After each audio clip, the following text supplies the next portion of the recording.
Baik, Assalamualaikum warahmatullahi wabarakatuh. Saya Bagus Habibi, NPM 23351047 dari kelas 6E. Di sini saya akan mempelajari modul bab 8, di mana judulnya itu Networking dan API, Talking to the Cloud. Yang pertama, di sini ada asynchronous JavaScript waiting for the pizza. Di dunia pemrograman, ada dua cara utama untuk mengeksekusi perintah, sinkron, dan asinkronus, asinkron. Secara default, JavaScript adalah bahasa yang sinkron dan single thread. Artinya, ia hanya bisa melakukan satu hal dalam satu waktu, seperti kasir di minimarket yang melayani pelanggan satu persatu. Jika kasir tersebut harus memasak mie instan untuk satu pelanggan dan menunggu 3 menit sampai matang sebelum melayani pelanggan berikutnya, antrian akan mengular panjang dan semua orang akan marah. Dalam konteks aplikasi, ini disebut UI freeze atau aplikasi macet total saat sedang mengambil data dari server. Layar tidak bisa disentuh, animasi berhenti, dan pengguna mengira aplikasi rusak. Inilah mengapa operasi yang memakan waktu lama, seperti mengambil data dari internet, harus dilakukan secara asinkron. Asinkronus JavaScript bekerja seperti memesan pizza di restoran. Kamu datang ke kasir memesan pizza, mendapatkan nomor antrian, dan kemudian kamu bebas duduk ngobrol atau main HP sambil menunggu pizza itu dipanggang di dapur. Kamu tidak berdiri mematung di depan kasir sampai pizza matang. Ketika pizza selesai, pelayan akan memanggil nomor antrianmu dan mengantarkan pizza tersebut ke mejamu. Mekanisme dapur terpisah ini memungkinkan aplikasi React Native untuk tetap responsif melayani interaksi pengguna, sementara proses pengambilan data yang berat sedang berlangsung di latar belakang. Konsep teknis di balik dapur ini adalah event loop. JavaScript mendelegasikan tugas berat seperti network request ke sistem operasi atau browser API, lalu melanjutkan eksekusi kode baris berikutnya tanpa menunggu. Ketika tugas berat itu selesai, hasilnya dimasukkan ke dalam antrian tugas. Event loop terus-menerus memantau apakah main thread sudah kosong. Kalau iya, ambil tugas dari antrian dan jalankan. Inilah mengapa konsol log A diikuti set timeout dan konsol log akan mencetak A lalu B. Baru kemudian hasil set timeout meskipun waktunya 0 detik. Pemahaman tentang urutan eksekusi ini sangat fatal agar kamu tidak bingung kenapa variabel datamu masih kosong padahal kamu baru saja memanggil fungsi fetch. Dahulu menangani proses asinkron ini menggunakan teknik yang disebut callback, yang sering berujung pada callback hell. Struktur kode menjorok ke kanan yang sangat dalam dan sulit dibaca. Kemudian muncullah promise, sebuah objek yang mewakili nilai yang mungkin belum tersedia sekarang, tapi akan ada di masa depan. Promise punya 3 status, pending, fulfilled, dan reject. Ini jauh lebih rapi, tapi masih membutuhkan rantai, then, dan catch, yang kadang membingungkan logika alur program. Revolusi sesungguhnya terjadi dengan sintaks async atau wait, yang membuat kode asinkron terlihat dan berperilaku seperti kode sinkron biasa, dengan menambahkan kata kunci async di depan fungsi dan await di depan promise. Kita bisa menyuruh JavaScript untuk berhenti sebentar di baris ini, sampai data selesai diambil, baru lanjut ke baris berikutnya. Kode menjadi linear, mudah dibaca dari atas ke bawah, dan penanganan error bisa menggunakan block try catch standar yang familiar. Cons data sama dengan await fetch jauh lebih manusiawi daripada rantai den di React Native. Pola async atau wait ini adalah standar de facto yang akan kita gunakan di seluruh bab ini. Lalu yang kedua, fetch versus Axios, the native versus the specialist. Ketika ingin melakukan panggilan HTTP, kita dihadapkan pada dua pilihan populer, menggunakan fetch API bawaan atau menginstal pustaka pihak ketiga seperti Axios. Fetch adalah standar web modern yang sudah tersedia langsung di lingkungan JavaScript React Native tanpa perlu instalasi apapun. Kelebihannya jelas, ringan, tidak menambah ukuran aplikasi, dan didukung secara natif. Untuk operasi get sederhana seperti mengambil daftar artikel berita, fetch sudah lebih dari cukup. Kamu tinggal panggil fetch, lalu parsi hasilnya menjadi JSON dengan response.json. Kesederhanaan ini membuat Fetch menjadi pilihan favorit untuk proyek-proyek kecil atau tutorial pemula. Namun, Fetch memiliki beberapa perilaku unik yang sering menjebak pemula, terutama dalam penanganan error. Secara default, Fetch tidak menganggap respon error dari server sebagai kegagalan. Fetch hanya akan gagal jika koneksi jaringan benar-benar putus. Artinya, blockage kamu tidak akan menangkap error. Kamu harus mengecek properti respons oke secara manual di dalam block try dan melempar error sendiri jika statusnya bukan 200-299. Ini menambahkan boilerplate kode yang harus ditulis berulang-ulang di setiap panggilan API. Di sisi lain, Axios adalah spesialis yang datang dengan baterai lengkap. Axios secara otomatis mengubah data respons menjadi JSON. Dan yang paling penting, ia otomatis melempar error jika status respon di luar jangkauan. Ini membuat alur penanganan error jauh lebih konsisten dan dapat diprediksi. Selain itu, Axios memiliki fitur interceptor yang memungkinkan kita mengingat setiap request atau respon sebelum diproses oleh komponen. Fitur ini sangat berguna untuk menyuntikkan token autentikasi secara otomatis ke setiap header request atau menangani error token expire secara global dengan meredirect user ke halaman login. Axios juga unggul dalam fitur-fitur canggih lainnya seperti timeout request jika server dan pembatalan request menggunakan abort controller yang terintegrasi lebih rapi. Dalam aplikasi mobile di mana koneksi internet sering tidak stabil, kemampuan untuk mengatur timeout sangat krusial agar pengguna tidak terjebak dalam status loading abadi. Meskipun Axios menambah sedikit ukuran aplikasi, fitur dan kemudahan penggunaan yang ditawarkannya sering sekali sepadan dengan biayanya, terutama untuk aplikasi skala produksi yang kompleks. Jadi, mana yang harus dipilih? Jika kamu sedang membangun prototipe cepat atau aplikasi yang sangat sederhana dengan sedikit panggilan API, gunakan Fetch. Itu cepat, gratis, dan ada di sana. Namun jika kamu membangun aplikasi serius yang membutuhkan manajemen autentikasi, penanganan error global yang kuat, dan dukungan timeout yang handal, Axios adalah investasi yang bijak. Dalam buku ini, kita akan mempelajari sintaks keduanya agar kamu fleksibel. Tapi untuk proyek akhir yang kompleks, kita akan merekomendasikan Axios demi arsitektur yang lebih solid. Pahami alatmu dan gunakan yang paling tepat untuk pekerjaan tersebut. Yang ketiga, ada side effect, use effect, the synchronization portal. Komponen React pada dasarnya adalah fungsi murni yang tugas utamanya adalah mengubah data menjadi tampilan UI. Namun, mengambil data dari server adalah operasi kotor yang disebut side effect atau efek samping karena ia berinteraksi dengan dunia luar dan tidak sinkron dengan siklus render React. Kita tidak boleh menaruh kode fetch langsung di dalam tubuh komponen utama, karena itu akan memicu request berulang kali setiap milidetik saat komponen dirender ulang. Untuk menangani operasi berbahaya ini dengan aman, React menyediakan hook khusus bernama useEffect. useEffect bertindak sebagai portal yang memungkinkan kita mensinkronkan komponen kita dengan sistem eksternal. Hook ini menerima dua argumen, sebuah fungsi efek dan sebuah array dependency. Array dependency ini adalah kunci sakti yang memberitahu React kapan efek tersebut harus dijalankan. Jika kita memberikan array kosong, itu berarti jalankan efek ini hanya satu kali saat komponen pertama kali muncul. Ini adalah pola standar untuk mengambil data awal halaman, mirip dengan komponen di mount di React klasik zaman dulu. Namun, array dependency sering menjadi sumber bug paling umum bagi pemula, terutama yang menyebabkan infinite loop. Jika kamu lupa menyertakan array dependency, tanpa efek akan dijalankan setiap kali komponen di render. Dan karena biasanya setelah fetch data kita memanggil state berubah, memicu render ulang, memicu efek lagi, fetch lagi, state lagi, render ulang lagi, dan seterusnya sampai server meledak atau kuota API habis. Selalu pastikan kamu memberikan array dependency dan isi array tersebut dengan variabel yang benar-benar memicu perubahan data. Tantangan lain dalam menggunakan useEffect untuk data fetching adalah masalah race condition. Bayangkan skenario ini.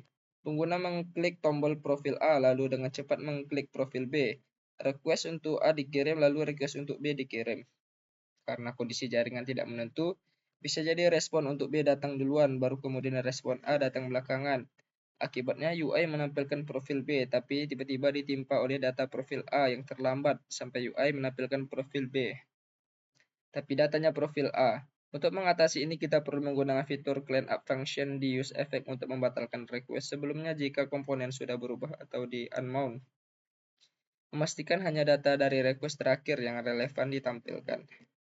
Selain itu, karena fungsi di dalam use effect tidak boleh berupa fungsi async secara langsung, karena use effect mengharapkan return berupa fungsi clean up bukan promise, kita harus menggunakan trik kecil. Kita mendefinisikan fungsi async tetap terpisah di dalam use effect, lalu memanggilnya segera.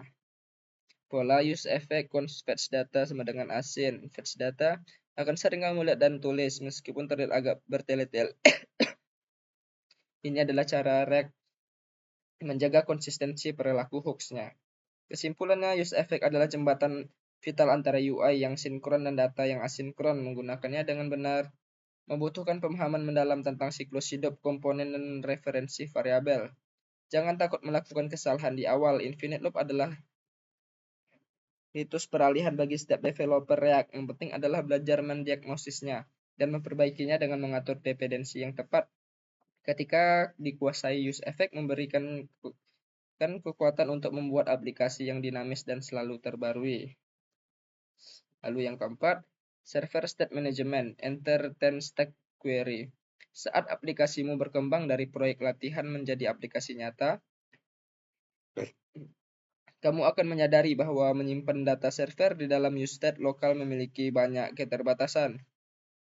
Data server memiliki sifat yang unik, ia disimpan di tempat jauh yang tidak bisa terkontrol. Ia butuh protokol asinkron untuk mengambil dan memperbaruinya, dan yang paling penting, ia bisa menjadi kadaluarsa kapan saja jika orang lain mengubahnya di database. Mengelola status loading, error caching, deduplication, dan background update secara manual menggunakan use effect dan use state akan menghasilkan kode boilerplate yang sangat banyak dan rentan bug. Inilah yang disebut masalah server state, dan use state bukanlah alat yang tepat untuk ini.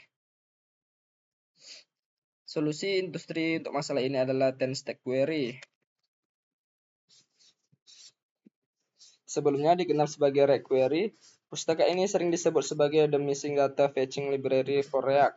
Filosofinya sederhana, pisahkan client state dengan server state, dan stack query mengambil alih tanggung jawab mengambil, menyimpan, dan memperbarui data server, sehingga kamu bisa menghapus hampir semua kode use effect fetching yang rumit dari komponenmu. Cukup panggil hook use query, berikan kunci unik dan fungsi fetch-nya, dan dia akan mengembalikan objek berisi data is loading, is error, dan error secara otomatis. Salah satu fitur sihir dari 10 stack query adalah manajemen caching yang cerdas. Saat pengguna berpindah dari halaman A ke B, lalu kembali ke A, 10 stack query akan menyajikan data dari cache memori instan tanpa loading sama sekali, membuat aplikasi terasa secepat kilat. Di latar belakang, dia akan melakukan background prefetch secara diam-diam. Strategi style while revalid ini memberikan pengalaman pengguna terbaik. Instan seperti aplikasi offline, tapi akurat seperti aplikasi online. Kamu tidak perlu pusing memikirkan kapan harus menyimpan data ke variabel global. Pustaka ini mengurusnya untukmu. Fitur lain yang sangat berguna untuk aplikasi mobile adalah window focus refetching.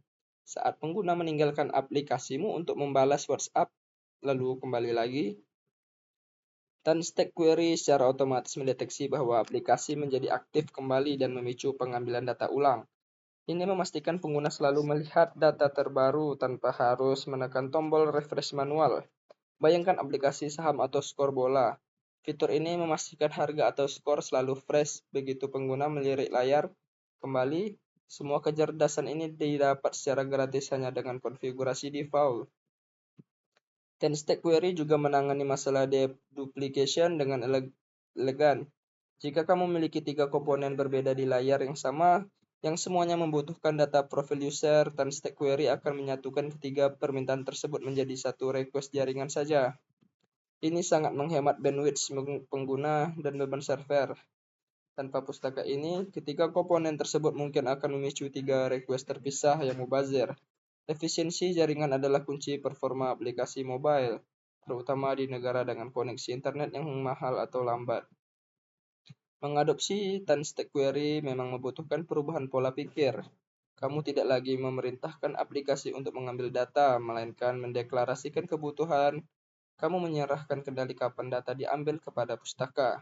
Namun hasilnya akhirnya adalah basis kode yang jauh lebih bersih, seringkali menghapus 30-50% kode logika fetching dan aplikasi yang jauh lebih robust serta minim bug aneh.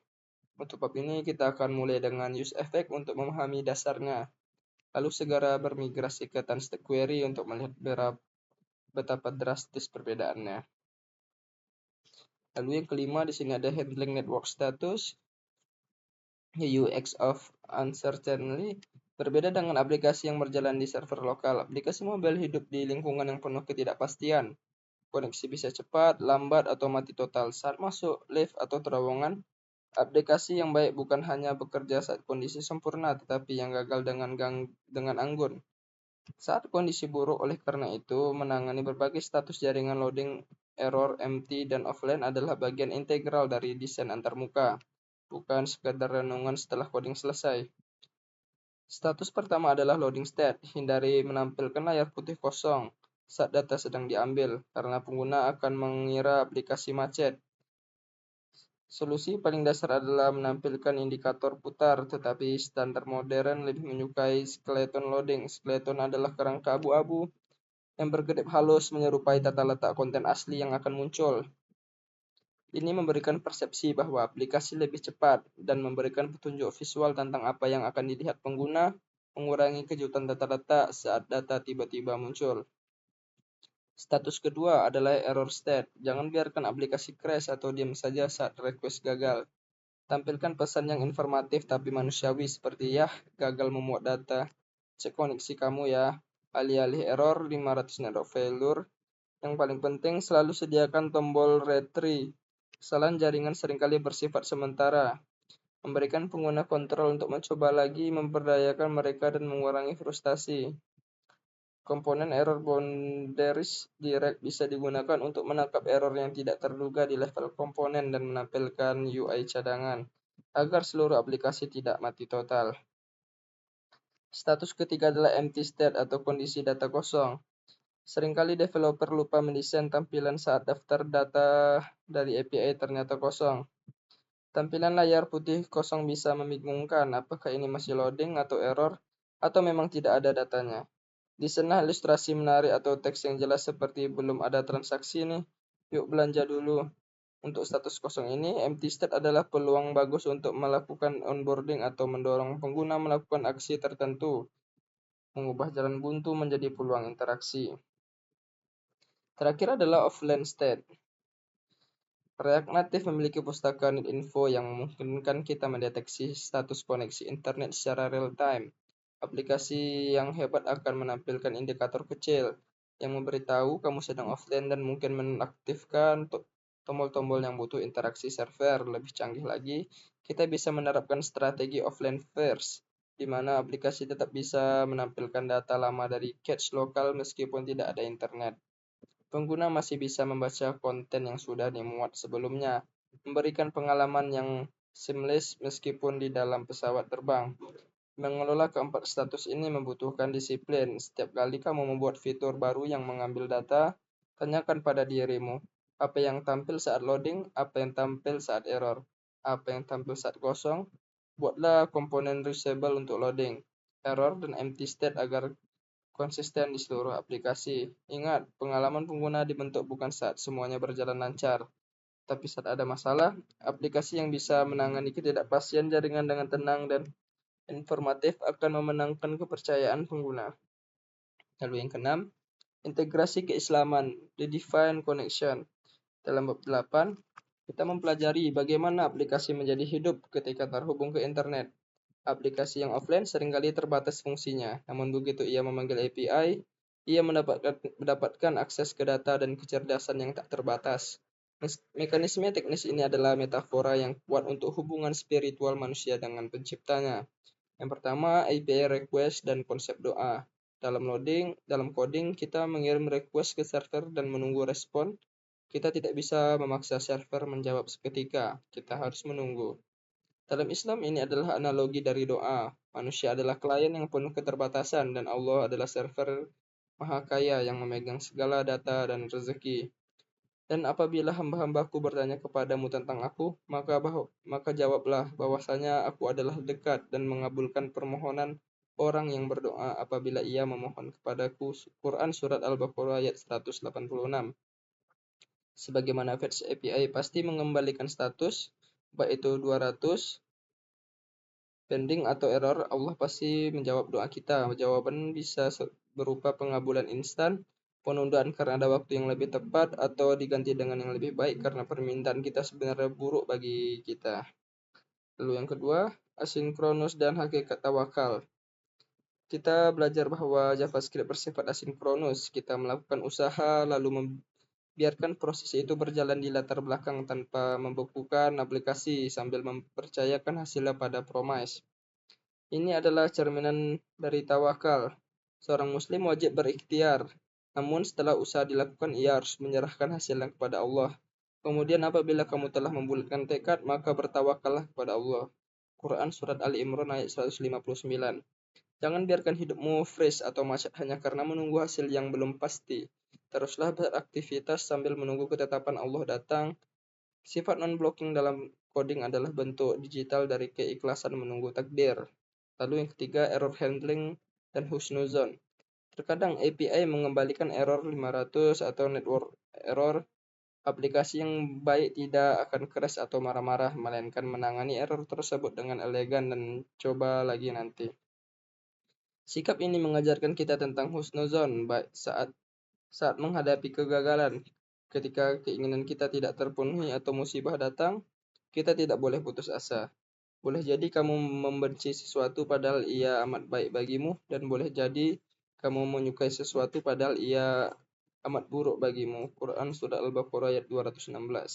Seorang developer muslim memandang error bukan sebagai kegagalan akhir, melainkan sebagai informasi untuk memperbaiki diri atau tanda untuk mencoba jalan lain yang diridhoi Allah.